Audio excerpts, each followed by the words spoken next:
Je suis Florence Climaco, je suis la chargée de développement des Compagnons Bâtisseurs Midi-Pyrénées et nous sommes la structure animatrice et gestionnaire de l'atelier solidaire. Je suis Mohsen Kersena, animateur de l'atelier solidaire. J'ai été recruté pour animer ce lieu qui est destiné aux habitants d'Ampalo.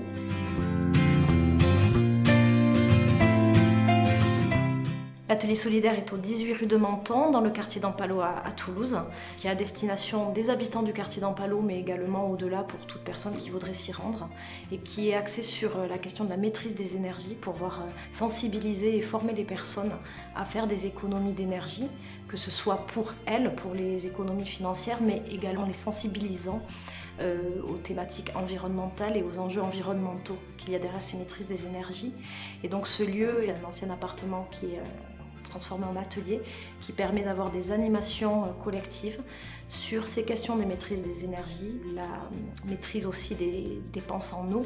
du tri des déchets, mais aussi sur tout ce qui est bricolage, pour permettre aux personnes de se former à tout ce qui est geste du bricolage pour mieux entretenir son logement et aussi mettre en œuvre à l'intérieur du logement des petits équipements ou des petits travaux qui leur permettraient de faire ces économies. Donc ici, c'est différents espaces qui vont permettre aux personnes de se sensibiliser et de s'entraîner. Donc on a un espace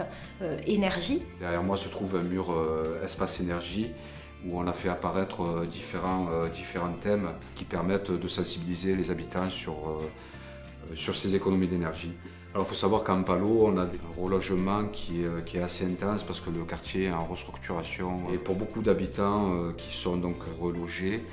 elles passent d'un chauffage collectif à un chauffage individuel, ce qui a pour incidence d'une part une méconnaissance du fonctionnement du chauffage individuel, et elles viennent de trouver ici certaines réponses sur le fonctionnement du chauffage individuel. On a un espace eau-air qui permet aussi de regarder tout ce qui est ventilation et tous les petits matériels qui existent pour faire des économies d'eau. Ensuite, on a un espace d'entraînement vraiment dédié au bricolage avec des établis qui nous permettent de faire différentes activités pratiques et un mur d'entraînement et également un mur de perçage où on va pouvoir voir ce que ça fait de percer dans différentes matières. On a également une bricothèque avec des ouvrages qui permettent de découvrir des choses sur ce qui est bricolage, décoration, et on a également une outitech qui permet de prêter de l'outillage aux habitants qui souhaiteraient mettre en œuvre des chantiers dans leur appartement. On est dans un quartier où il y a beaucoup de personnes qui vivent sur des minima sociaux, et donc la prise de conscience était de se dire, pour les amener vers la maîtrise des énergies, pour qu'elles puissent faire les petits travaux qui leur incombent, elles ont besoin de formation, mais elles ont aussi besoin de moyens. Et après tout, pourquoi chacun s'équiper d'une perceuse quand il peut y en avoir une dans cet atelier et qu'on vient l'emprunter au moment où on en a besoin. C'est un lieu qui a été monté dans le cadre d'un partenariat avec plusieurs acteurs.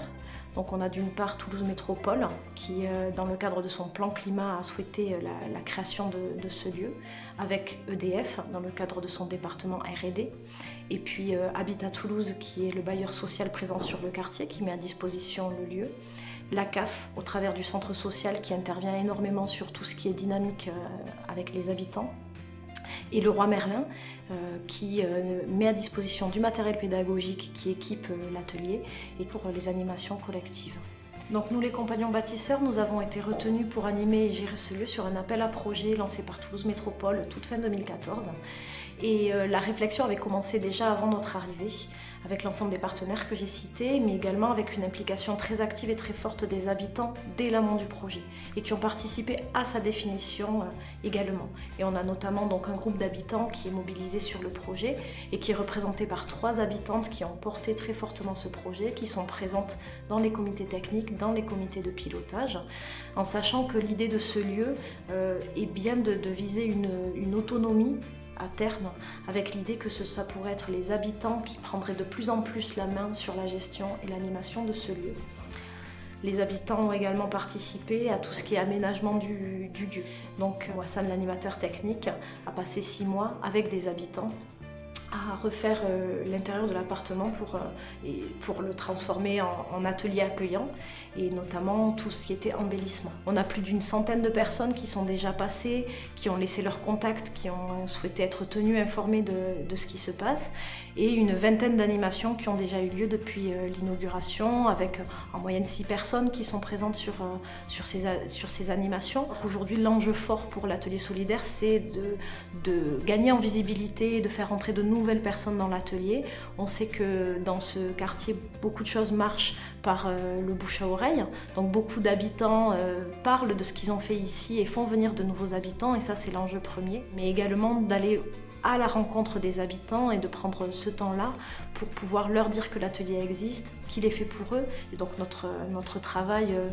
et là je parle des compagnons bâtisseurs mais de l'ensemble des partenaires, c'est aussi d'aller vers les habitants. L'atelier solidaire, c'est aussi un lieu convivial où aujourd'hui beaucoup de personnes viennent, des fois juste pour discuter ou se rencontrer. Et donc il ne faut pas hésiter, que la personne soit habitante du quartier dans le Palot ou même d'ailleurs, à venir pousser la porte.